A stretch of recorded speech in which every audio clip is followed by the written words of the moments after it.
This very memorable story is traditionally heard every year on the second Sunday of Easter.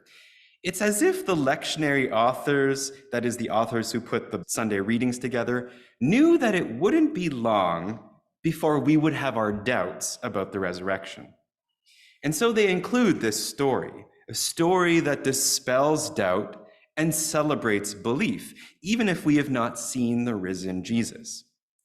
Now, I'm not sure what you all think and what you all believe of the resurrection.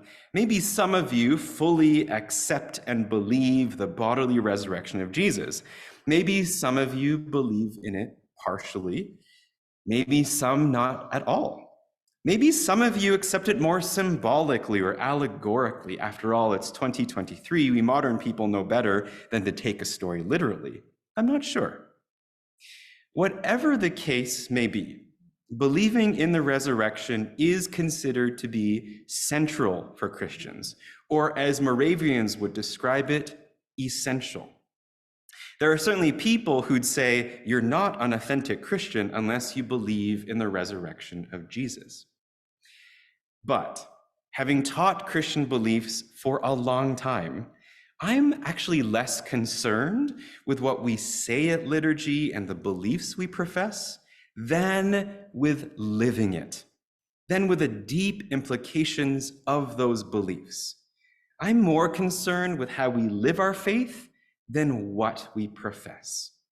What does it matter that we profess and believe in the resurrection? What does it matter if we say that Christ is risen if it doesn't lead to loving action?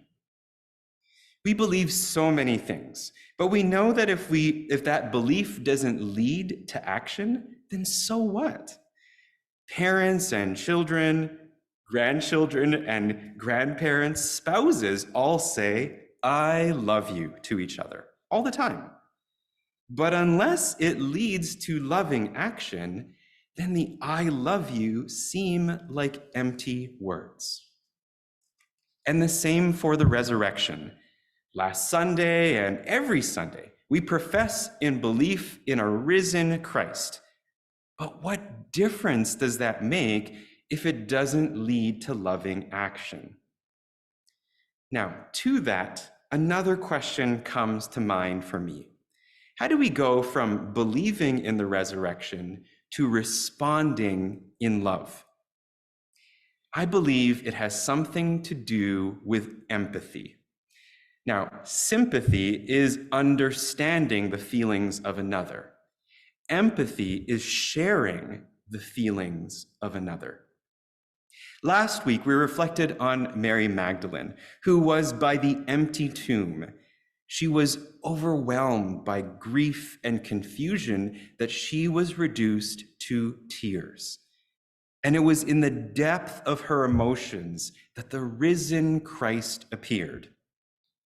That was an act of great empathy, that Jesus held Mary's heart and saved it from the depth of her grief and confusion. This week, we reflect on the Apostle Thomas, beginning with his confusion and frustration at missing the powerful encounter of the risen Jesus. You'll recall that Jesus comes to the disciples in their grief and fear. The doors were locked in fear that they would be arrested, persecuted, and put to death. And it's in that context that Jesus comes and offers them his peace. With deep empathy, he says, "Peace be with you." Now, this peace isn't just a feeling or a sentiment. It is the shalom peace of the Jewish people. It's a proclamation of the fulfillment of God's promise of completeness, wholeness, fullness, well-being, right relationship, and harmony. Next time we offer one another a sign of Christ's peace, that is the peace we offer: wholeness, fulfillment, and well-being. The peace Jesus proclaims amid their grief and fear is the peace that only can come from God. And not only does Thomas miss all that, he misses this intimate, vulnerable moment when Jesus shows them his hands and his side. And not only that, Thomas misses Jesus breathing on them, the Holy Spirit. How would you feel if you missed this entire experience? Frustration, disappointment, envy, anger, all come to mind as emotions I would be feeling. I get how these feelings get expressed in Thomas's refusal, even if all the other disciples encounter the risen Jesus. His response makes total sense to me as someone who acts one way when I'm really feeling another way. Do you all kind of get that? Thomas says, unless I see the mark of the nails in his hands and put my finger in the mark in the nails on his side, I will not believe. I think a psychologist would actually call this classic projection. Thomas was projecting his undesirable feelings of frustration, disappointment, envy, and anger, and expressing them as denial of the encounter that the disciples had with the risen Jesus. Rather than admitting to or dealing with his feelings, he simply rejects everyone's experience. Projection is a natural defense mechanism that we all humans deploy. I'm sure you've done it from time to time, but it's even into this instinctual projection that the risen Christ, that Jesus appears. Now, granted, it takes a week before Jesus comes to see Thomas. And so you're wondering, why would Jesus let Thomas steep and stew with his feelings for a week? Maybe Jesus was waiting for Thomas to simmer down a little before he appeared again. Maybe like with Mary Magdalene, the angels needed to appear first to Mary before the encounter of the risen Jesus. Maybe it's like telling someone who's angry to take a breath. Whatever the reason, the risen Christ appears to Thomas, offers him peace, and invites him to touch his wounds. Now, we're not exactly sure whether Thomas did that, but we do know that he does accept and recognize the risen Jesus. Thomas proclaims, "My Lord and my God." This is such a simple yet eloquent profession of faith. Now, in the case of Thomas, he goes from these complex emotions to acceptance and the assurance of faith. I believe this all comes about through the risen Christ's empathy. We saw it with Mary Magdalene and her grief, and we see it here again. Jesus empathizes with Thomas, and so comes into his complicated emotions. Jesus enters into his doubt and refusal to believe and says, "I am here, wounds and all." Again, in God's great wisdom, a heart-to-heart connection leads to transformation. And this is, after all, God's preferred method of reaching out to us. God is born into the world as a helpless child. No doubt Mary and Joseph's hearts would have naturally been connected to Jesus.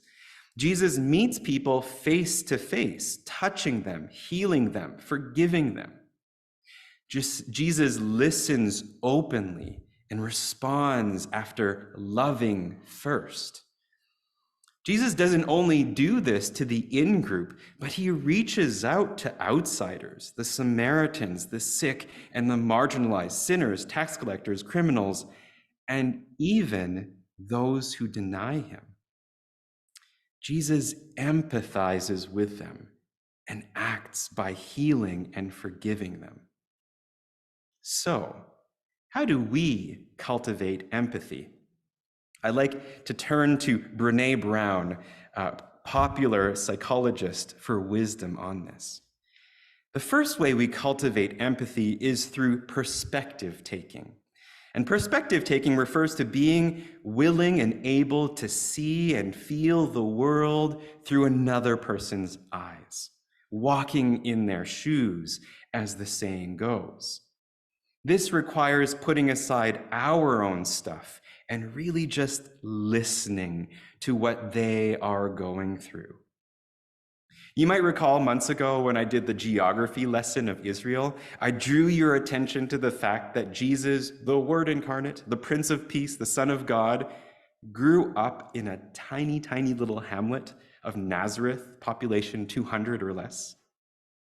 It seems like God really wanted to know the people, not just in the big cities, but rural folk, farmers, tradespeople, fishermen, real salt of the earth people.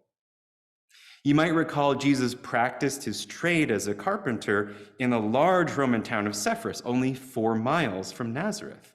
Every day, Jesus would have seen the disparity between the rich and the poor, the urban and the rural, the educated and the uneducated. No doubt seeing that would have helped Jesus really understand multiple perspectives. And so we too are called to really seek different perspectives than our own. This leads us to the second way we cultivate empathy. That is, to stay out of judgment. Brene notes that judgment of another person's pain or challenge discounts that experience and is often an attempt to protect ourselves from the pain they are feeling. Staying out of judgment means being open to what they are feeling and refraining from comments that invalidate their experience or make them feel wrong, such as saying, "That's nothing," or "I don't know what you're getting so upset about." Nowhere in the gospel does Jesus judge. In fact, several weeks ago, we reflected on the verse, God did not send the Son into the world to condemn or judge the world, but in order that the world might be saved through him. It's true, there will be a final judgment, but to say that Jesus judges individual sinners is not true. The third way we cultivate empathy is by recognizing emotions. Recognizing emotions means looking within yourself and remembering what it's like to have the feeling that someone else is feeling. It's a willingness to acknowledge fully what they are feeling and perhaps naming it. You might ask them if you identified what they're feeling correctly by saying something like, "It sounds like you're feeling frustrated," or "I'm sorry. It sounds like you're feeling so sad about that." When Jesus says, "Peace be with you," he's acknowledging that things are not well with them. Jesus recognizes Thomas's frustration, disappointment, anger, envy, denial, and doubt. Jesus, who we profess as being fully human, knew frustration in the betrayal of Judas. He knew disappointment in the denial of Peter. He knew doubt in the agony in the garden the night before he died. He knew grief at the death of his beloved Lazarus. We have all experienced a range of emotions, some of which have caused wounds and scars. But it's in these wounds and scars that we can deeply empathize with one another. The fourth way we cultivate empathy is through communication, specifically how we communicate. Rather than saying, "at least you," try really communicating that you understand where they are and validate what their feeling and experience is. You might, for instance, say something like, "I am so sorry you are hurting. I have been there and I know how hard it is." Or to quote Bene Brown directly, you could say, "It sounds like you are in a really hard place right now. Tell me more about it." We can certainly see this in the life of Jesus. We can all probably think of a gospel story where Jesus communicates one-on-one, heart-to-heart with someone. First story that comes to mind for me is a story of Zacchaeus.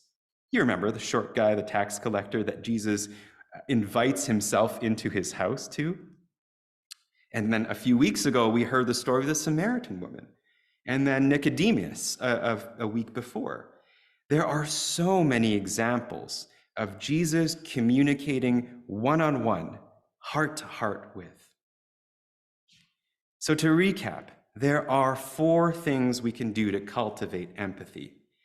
Consider the other person's perspective, staying away from judgment, recognizing the other person's emotions, and communicating well, communicating to show that you understand. A few months ago, I recall a radio interview with an American psychologist who was asked to explain why there's such deep division in US politics and amongst Americans. The psychologist said, the country suffers from a lack of empathy. So many folks on the left and the right simply can't have the heart to feel for each other, and so fail to see things from each other's perspectives. They judge one another, refuse each other's emotions, and communicate poorly. I believe this lack of empathy comes from our fears arising from a rapidly changing world. I'll leave that point for another time. But today, instead of focusing on whether or not the resurrection was real, I invite you to rise up and live the resurrection by being empathetic towards one another and to a world longing for empathy. You see, being a minister of the resurrection means rising out of our comfort zones and our instincts to reject anything different. Being a minister of the resurrection means holding back judgment and cultivating compassion.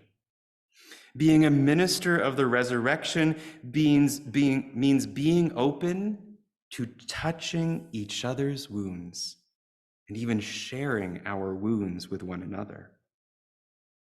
And being a minister of the resurrection means encouraging and empowering one another to be fully alive.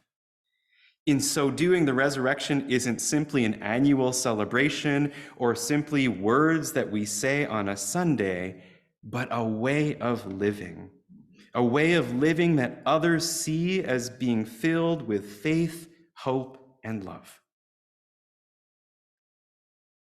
I invite you now into a moment of silence, listening to how God is stirring your heart, how God is moving you to be a minister of the resurrection.